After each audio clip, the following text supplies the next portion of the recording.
In nomine Patris et Filii et Spiritus Sanctis. Amen. Que la paix du Seigneur soit toujours avec nous et avec notre esprit. Bonjour les amis, bonjour frères en Christ et tous les autres. Aujourd'hui les amis, nous allons parler d'un sujet tabou dans la religion chrétienne, dans le christianisme et bien sûr dans les autres religions. Car aujourd'hui les amis, nous allons parler de l'idolâtrie dans la Bible. Aujourd'hui nous allons méditer sur les textes de l'Ancien Testament et du Nouveau Testament. Nous allons voir les lois de Dieu qui nous a fait, qui nous a inspiré, et nous allons débattre dans cette vidéo et nous allons méditer sur ces textes, sur ces lois que Dieu nous a tout simplement promulguées. Et nous verrons à la fin comment nous pouvons aborder ces textes et comment nous pouvons aborder cette loi. A de suite les amis. Alors voilà les amis, donc nous sommes ici dans Lévitique 26:1. Vous ne vous ferez point d'idole, vous ne vous élèverez ni image taillée, ni statue, et vous ne placerez dans votre pays aucune pierre ornée de figures pour vous prosterner devant elle. Car je suis l'Éternel votre Dieu, vous observerez mes sabbats et vous révérerez mon sanctuaire. Je suis l'Éternel des armées. Alors, les amis, avant Jésus-Christ, quand c'était donc au temps de Moïse, Dieu est arrivé, Dieu est venu sous forme d'un buisson ardent et a commencé à parler à Moïse. Et donc Dieu a libéré donc, son peuple d'Égypte. Et quand Dieu a libéré son peuple d'Égypte et qu'ils se sont retrouvés dans le désert, donc Dieu est venu et a donné ces tables de la loi à Moïse. Et entre autres, il lui a dit de ne pas se faire d'idole. Il leur a demandé au peuple de ne pas se faire de statues. Il leur a demandé de ne pas vénérer ces statues et de ne prêter aucunement attention à tous ces faux dieux et ces fausses idoles. Alors ce qu'il faut savoir, c'est qu'il y a eu beaucoup d'encre et beaucoup de sang qui ont coulé à cause de tout cela. Pourquoi ? Parce que nous, catholiques, nous avons des statues de Jésus-Christ, de la Vierge Marie, des saints et tout cela. Et beaucoup dans le monde, beaucoup de gens nous traitent d'idolâtres et tout ce qui s'ensuit. Maintenant les amis, je ne vous donne pas tort, mais ce qu'il faut que vous compreniez, c'est que ce que nous lisons ici, d'accord, c'était avant Jésus-Christ. Et vous allez voir que Dieu, d'accord, qui n'est pas un menteur, mais qui est plutôt physionomiste et réel, et surtout qui s'exprime très très bien, a voulu dire certaines choses, mais n'a pas voulu dire autre chose que ce que les gens, à l'heure d'aujourd'hui, et même au temps du protestantisme et même bien avant, ce que les gens ont voulu faire dire à Dieu. Je vais vous montrer. Alors, donc là nous sommes dans Nombre 21:9. L'Éternel dit à Moïse, fais-toi un serpent brûlant et place-le sur une perche. Quiconque aura été mordu et le regardera conservera la vie. Moïse fit un serpent d'airain et le plaça sur une perche. Et quiconque avait été mordu par un serpent et regardait le serpent d'airain conservait la vie. Alors les amis, là c'est intéressant parce que là, tout d'un coup, Dieu, donc le même Dieu qui nous disait de ne pas se faire d'image taillée, de ne pas se faire de statue et de ne pas le vénérer, bien sûr. Et là, écoutez bien le mot, vénérer. Nous voyons Dieu qui dit ici à Moïse de faire un serpent d'airain pour que le peuple juif puisse regarder le serpent d'airain et que ceux qui se sont fait mordus par les serpents dans le désert, donc, allez guérir. Donc là déjà nous voyons que Dieu dit à Moïse de faire un serpent d'airain. Donc, une image, on est bien d'accord, vu que ça a une forme, c'est de l'airain, donc ça a une image. Premièrement. Ensuite, je vais vous montrer autre chose encore. Donc ici, les amis, nous sommes encore dans l'Ancien Testament. Donc on parle toujours du même Dieu, Yahvé, qui nous disait de ne pas se faire de statues, d'images taillées, encore une fois, d'or, aucune pierre précieuse dans le pays tout entier, du monde entier. Donc là, Dieu nous dit, ici, Exode 25, 17, 22, tu feras un propitiatoire d'or pur, sa longueur sera de 2 coudées et demi et sa largeur d'une coudée et demie. Et ici, dans Exode 25, 18, tu feras 2 chérubins d'or, tu les feras d'or battu aux 2 extrémités du propitiatoire. Là, Dieu, maintenant, nous dit qu'il a demandé donc à Moïse et à Aaron de faire un propitiatoire, donc une caisse pour renfermer l'arche d'alliance, et superposer aux 2 extrémités donc du caisson, du propitiatoire, 2 chérubins. Pour ceux qui ne savent pas ce que c'est un chérubin c'est un ange. Donc là, il y a 2 anges qui sont superposés et qui regardent le propitiatoire. Donc ce sont des images taillées. Dieu ici a dit à Moïse et à Aaron de faire une image taillée. D'accord. Donc là, nous sommes déjà sur un point où Dieu, qui nous a interdit de faire des images et de les vénérer, dit à Moïse de faire un serpent d'airain et dit à Aaron de faire l'arche d'alliance tout simplement. Et dans l'arche d'alliance, il y a quoi? Il y a le propitiatoire, les 2 chérubins qui regardent le propitiatoire parce que dedans renferme la loi de Dieu, les 10 commandements. Et tout simplement, les amis, il y a ce caisson avec ces 2 chérubins qui regardent. Maintenant, nous allons regarder, les amis, pourquoi nous, catholiques, nous avons conclu que nous pouvons faire des statues du Christ, des statues de la Vierge Marie, des statues des saints et tout ce qui s'ensuit. Alors, les amis, là nous sommes dans le Nouveau Testament. D'accord. Donc nous sommes dans Colossiens 1,15. Et là, dans Colossiens, il est dit, en parlant du Christ bien sûr, il est l'image du Dieu invisible. Il est l'image du Dieu invisible. Le premier-né de toute la création, car en lui ont été créées toutes les choses qui sont dans les cieux et sur la terre, les visibles et les invisibles, trône, dignité, domination, autorité, tout a été créé par lui et pour lui.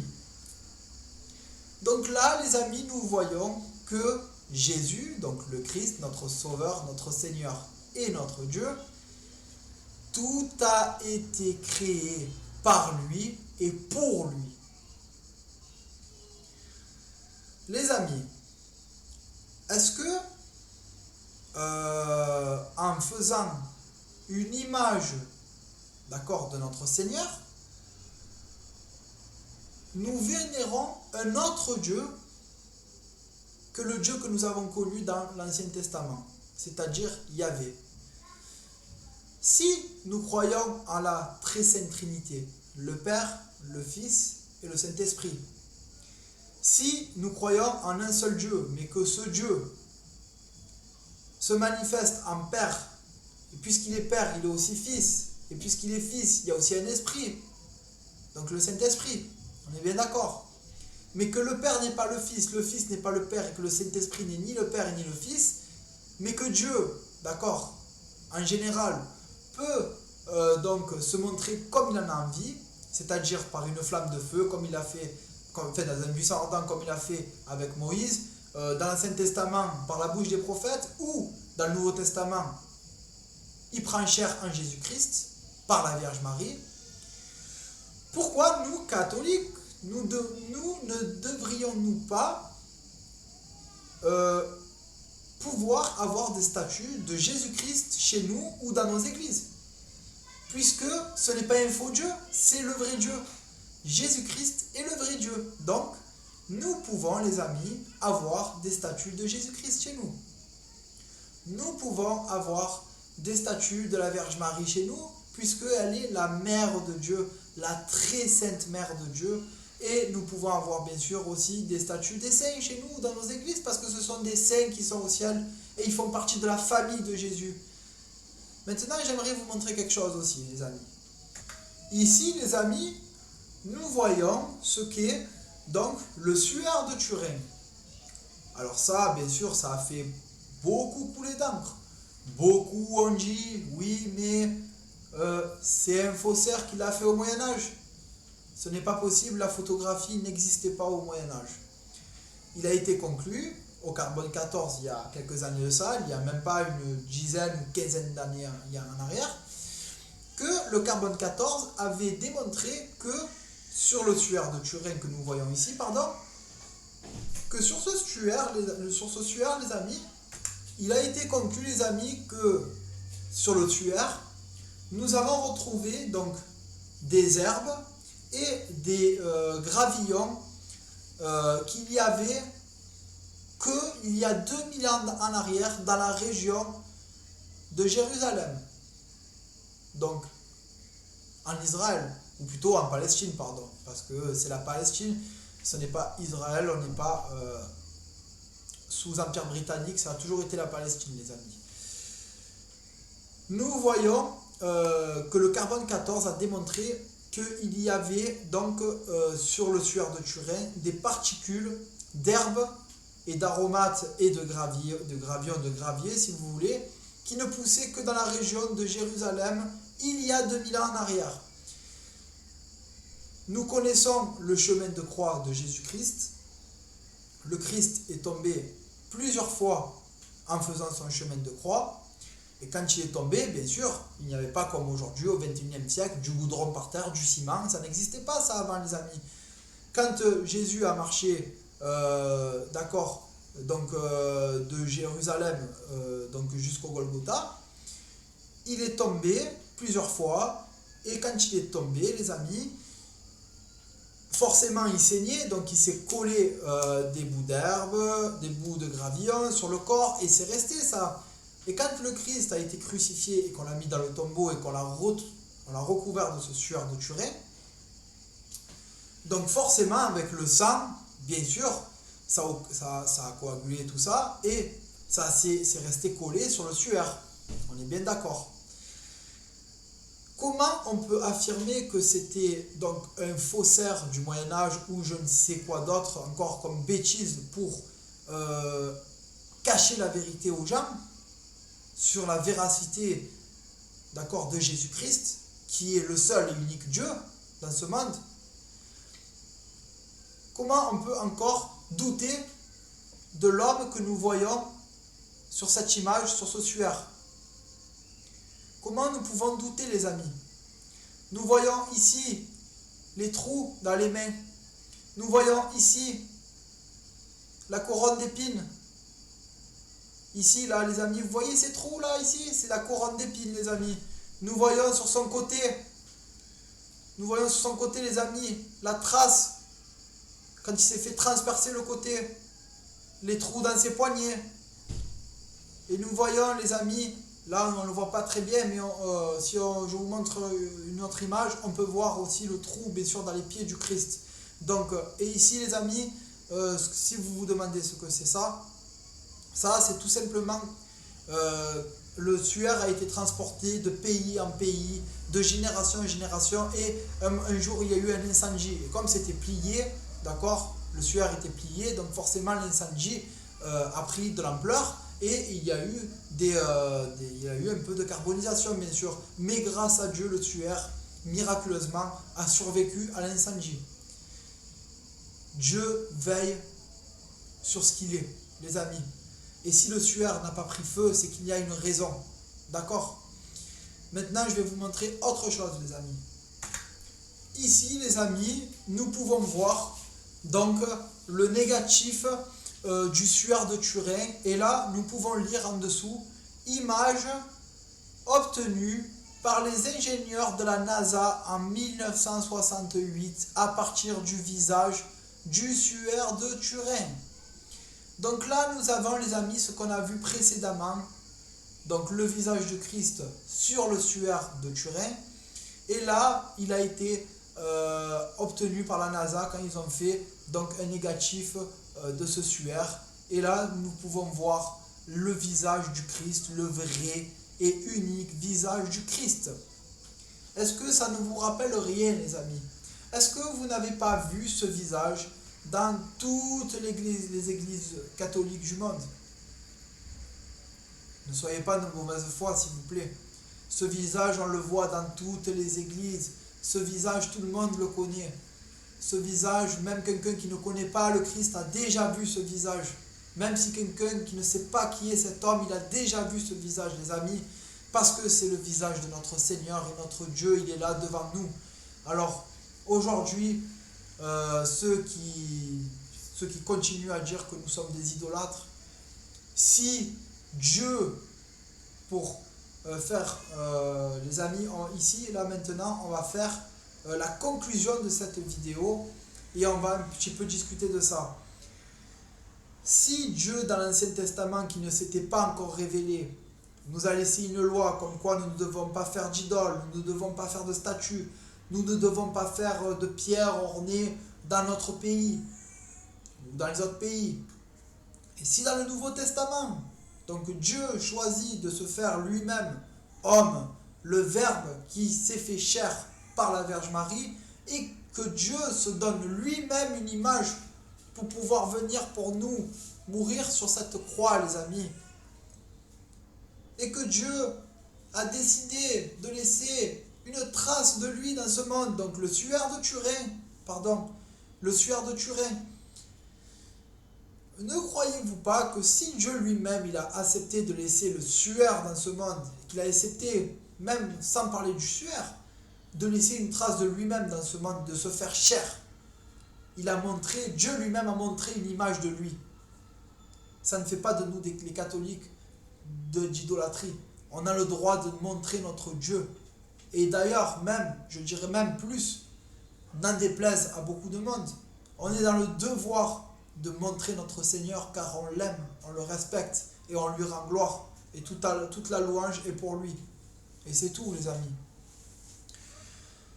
Maintenant, si bien sûr vous décidez de faire comme les Hébreux à l'époque, de vous faire un veau d'or, d'accord, et de lui laisser des offrandes et de prier le veau d'or, ça c'est de l'idolâtrie. Maintenant, si vous prenez un billet de 20 € ou de 500 € et que vous en faites chez vous un hôtel et que vous priez le billet, c'est de l'idolâtrie. Et maintenant, on peut même aller plus loin. Il n'y a pas besoin de statue, il n'y a pas besoin d'image pour être idolâtre de quelqu'un, les amis, ou de quelque chose. Il suffit qu'on aime trop l'argent dans notre vie. Nous sommes idolâtres de l'argent. Il suffit que nous aimons trop la pornographie. D'ailleurs, qu'il ne faut pas aimer. Nous sommes idolâtres de la pornographie. Il suffit que nous aimons trop manger, que nous sommes trop gourmands. Nous idolâtrons la gourmandise. Il suffit que n'importe quoi, les amis, ça peut être de l'idolâtrie. Il suffit que nous allons dans une salle de sport et que nous regardions que notre corps. Qu'il n'y a plus rien qui compte autour de nous à part se sculpter un corps de rêve. Ça devient de l'idolâtrie.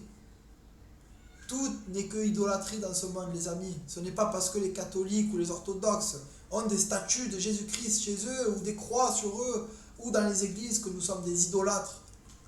Mais quelle idée, les amis! Dans ce cas-là, alors, pour conclure cette vidéo, si les catholiques, nous sommes des idolâtres parce que nous avons la statue dans nos églises ou chez nous de notre Seigneur ou de la Vierge Marie qui est notre mère ou des saints qui sont des exemples pour l'humanité, alors je vous invite à enlever les photos de vos enfants chez vous, les photos de vos parents, de vos grands-parents, de vos cousins et de toute votre famille et même de vos amis. Parce que dans ce cas-là, alors ça serait de l'idolâtrie d'avoir des photos chez vous. Non, mais s'il vous plaît, essayez de réfléchir un petit peu, s'il vous plaît. Essayez de réfléchir. Maintenant, on ne peut pas nous dire que nous sommes des idolâtres. Ce n'est pas possible. Ce n'est pas possible. Ce n'est pas parce que nous avons des images de Jésus-Christ ou d'autres personnes que nous sommes idolâtres. Réfléchissez bien, ça serait beaucoup trop simple. Vous l'avez vu, je vous l'ai démontré dans l'Ancien Testament, que Dieu a dit qu'il ne faut pas faire de statue, etc. Mais qui demande à Moïse de faire un serpent d'airain pour pouvoir sauver le peuple hébreu des morsures de serpent dans le désert. Et qu'il a demandé à Aaron de faire 2 chérubins pour construire son arche d'alliance. Dieu demande de faire une image à Aaron et à Moïse déjà avant même que Jésus-Christ arrive sur cette terre. Alors qu'il était déjà là, on l'a vu tout à l'heure, il a été ici avant, c'était le premier de tous, tout a été fait par lui et pour lui. Ça veut dire que tout a été fait pour Jésus-Christ et par Jésus-Christ. Les amis, j'espère que dans cette vidéo, vous aurez compris le point de vue chrétien catholique. J'espère que dorénavant, vous pourrez méditer un peu plus sur cette question. On ne peut pas venir et regarder la Bible et en faire tout simplement son opinion seule comme ça. Il faut l'avis de l'Église, les amis. C'est pour ça que je vous le dis, la seule et unique Église que Jésus a créée dans ce monde, c'est l'Église catholique. L'Église catholique est la seule et unique Église. Maintenant, vous pourrez sortir ce que vous voudrez. Oui, mais il y a des prêtres pédophiles. Oui, mais je sais pas quoi. Oui, mais nanana. L'église que le Christ a créée est parfaite, sans tache, sans péché. Les gens, les hommes qui sont dedans, eux, sont des pécheurs. Et on ne va pas aller me faire croire à moi, les amis, qu'un protestant, donc lui qui a lancé le protestantisme, Martin Luther, qui est arrivé 1500 ans après Jésus-Christ, d'accord, lui a décidé de se retirer de l'église catholique et de faire sa propre foi dans son coin, et où le purgatoire n'existerait pas, où les images taillées qu'il ne faudrait pas, mais qu'est-ce que c'est que cela? Qu'est-ce que c'est que cela, les amis? Dieu ne nous a pas demandé de créer notre église, il a demandé que nous soyons en communion dans l'église que lui-même a fait dans la chair de Saint-Pierre, c'est-à-dire l'église catholique. Les amis, je vous ferai une vidéo sur ça, ce n'est pas le débat, mais aujourd'hui, je vous le dis, si vous avez des statues chez vous, si vous avez des croix que vous portez sur vous, portez-les fièrement. Si vous avez des statues chez vous, n'ayez pas peur. Si vous allez dans une église catholique, n'ayez pas peur. Vous n'êtes pas des idolâtres. Je tiens à le dire et à le préciser.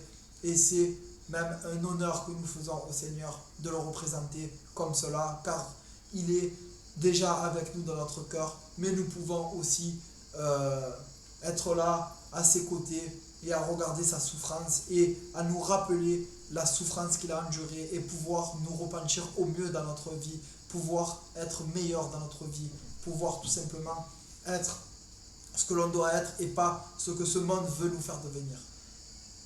Les amis, cette vidéo est finie. Merci pour ceux qui me regardent et n'hésitez pas à me contacter si vous avez des questions. Je ferai d'autres vidéos quand j'aurai un petit peu le temps et on verra dans quel débat ou plutôt quelle vidéo je pourrai sortir. Il y a tout simplement il y a beaucoup de thèmes à aborder, mais j'évoque déjà les sujets les plus importants dont beaucoup de monde se pose des questions. Au nom du Père, du Fils et du Saint-Esprit. Amen. Seigneur, puisses-tu nous garder, surtout dans ces temps mauvais que nous vivons. Garde-nous, Seigneur, et donne-nous surtout ta paix. Amen. À la prochaine, les amis.